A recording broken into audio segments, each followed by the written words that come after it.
All right, hey watch fam, welcome back to the channel and thank you for clicking on this video. I am Jimmy with J Will Studios, and today I am really excited to talk to you about a very unique watch, and that is the Dietrich DD-1.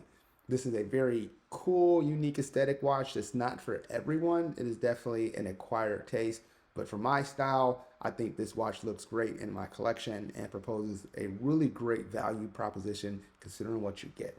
So before we get started and dive into the Dietrich DD-1, let's do a quick wrist check.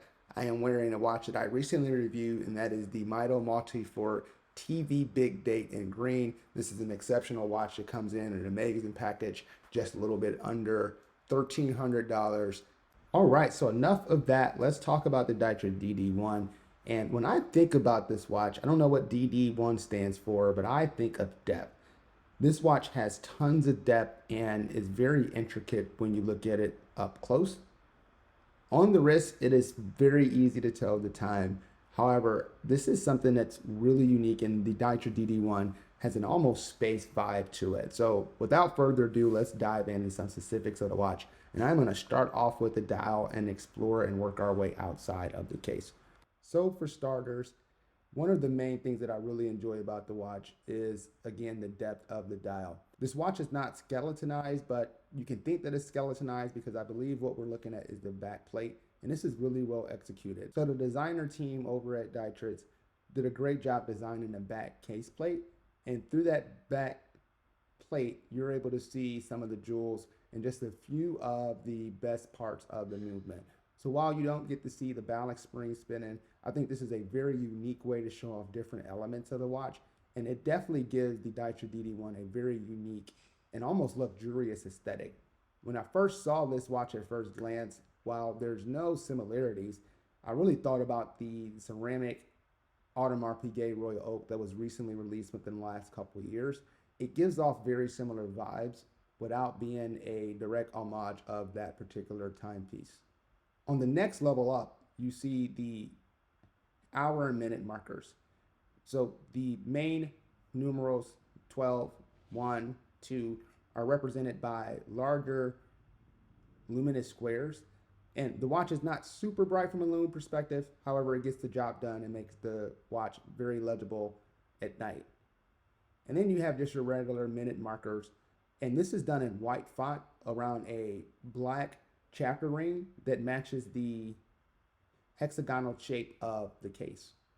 Outside of the hour minute marker, you get to see more of this, I would call gunmetal or slate gray backdrop. Again, add another dimension of the watch.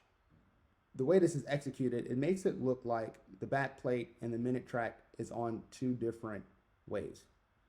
Next up, we're going to take a peek at the hands. I really love these hands, and I don't really know how to describe them. On one hand, they look almost vintage, something that you would see on maybe a Breguet or even a Patek Philippe.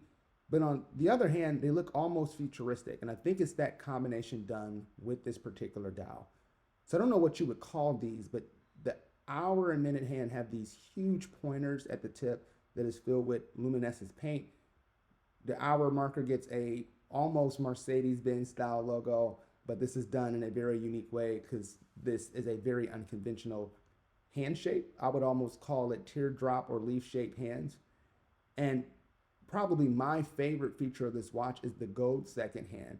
So this gold second hand is not like any second hand I've seen. Usually you only see curved second hands on really high-end horology.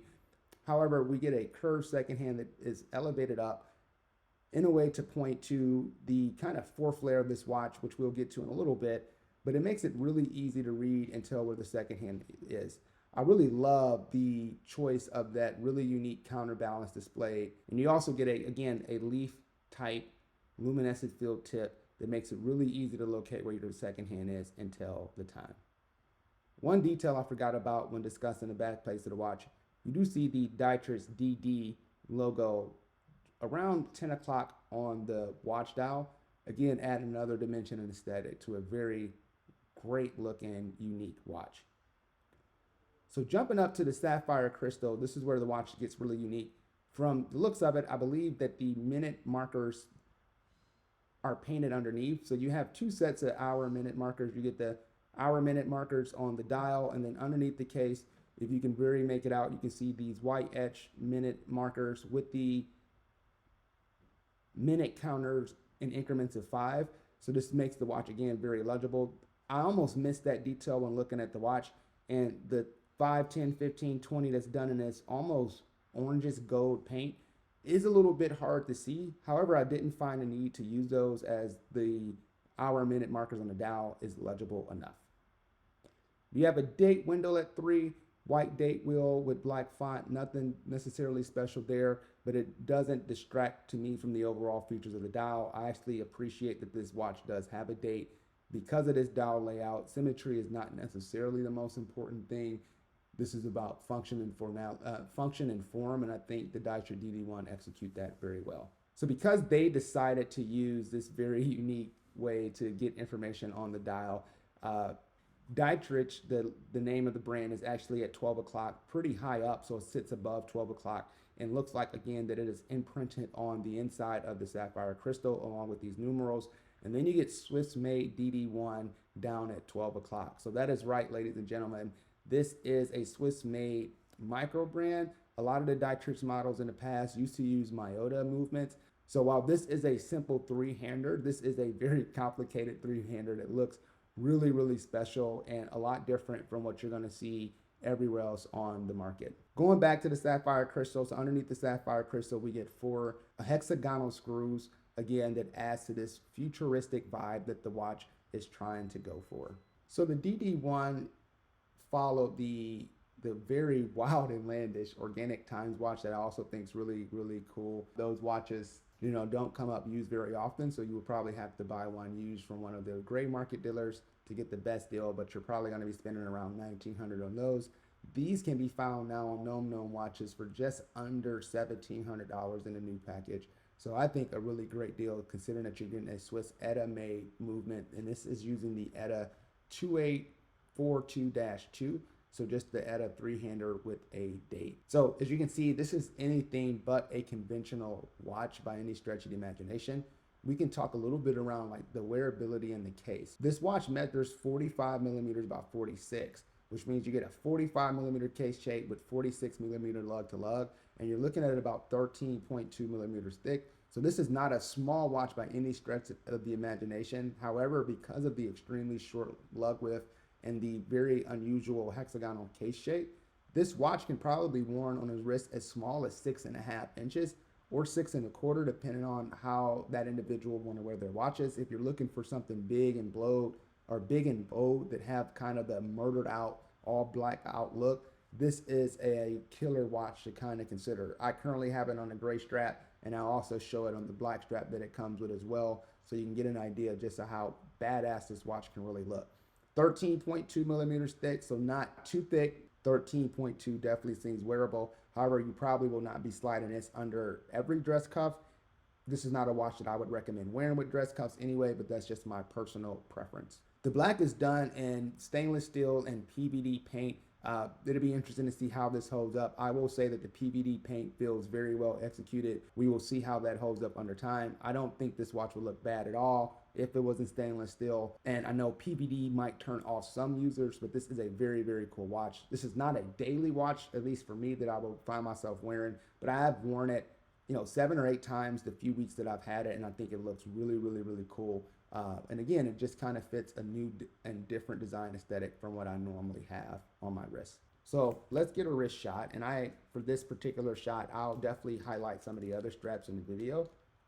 But the straps that the Dietrich DD-1 come with are very substantial and very strong. Definitely have great presence. The watch is not necessarily heavy by any stretch of the imagination, but it is a big watch. This is probably the smallest big watch you will ever wear. So 24 millimeter lugs, if you decide to change out the straps. These are all single pass straps, which means that I actually think about this as the Tudor, Tudor XD, I believe what it is, where it has fixed lug bars. So you can't wear any strap, but you can pass any 24 millimeter NATO strap through this. Dietrich comes out with some very unique straps that get you this 26 millimeter flaring that gives the watch almost make it look like it's an integrated bracelet with the hexagonal case shape. So very well executed. The black strap is all one single length across and gives it a different aesthetic. But as you can see, you can just quickly slide out the strap and flipping the watch over, you see these very substantial hardcore anchored lug bars. So your watch is not going anywhere unless you have a failure at the buckle level, which is extremely rare. So as I said earlier, you can find the Dietrich DD-1 for around $1,700. Nomon watches have it currently for $1,750 if you want the package new, and it comes with the extra straps as well. So I think this is a really great deal. Nomon watches also have a lot of great promos. This is not a sponsored video. I just check out a lot of different watch websites and try to stay up on prices. I've bought from them in the past. Decent, good experience from another gray market dealer. I do believe they are authorized dealers for Dietrich and some of the other more obscure brands like Alpina, Ball watches, etc. So check out the watch. Definitely different if you're looking for something off the beaten path, something that you don't see every day. I highly doubt that I'll see very many of these out in the wild, so it does feel pretty cool to have something that's unique and, you know, maybe a handful of people are going to wear. So that's it. Relatively quick video, I think. We'll see how it comes up after post. No script on this one. Just wanted to talk about my individual thoughts on wearing this particular watch and give some pretty cool shots. As always, thank you for clicking on the video. If you like it, please take a moment to hit that like button and subscribe to the channel. I am trying to grow the channel and working on getting my watch hours up. So I'm going to do some shorts here as well. But thank you. Every comment and like and subscription does help. If you've not done so in a while, I've been a little quiet on social media, but check out my Instagram page, JWill Studios, and that's where I kind of post what I'm wearing each day and just showing some different watch art and creativity. So as always, thank you very much, Watch Fam, and I will see you all soon.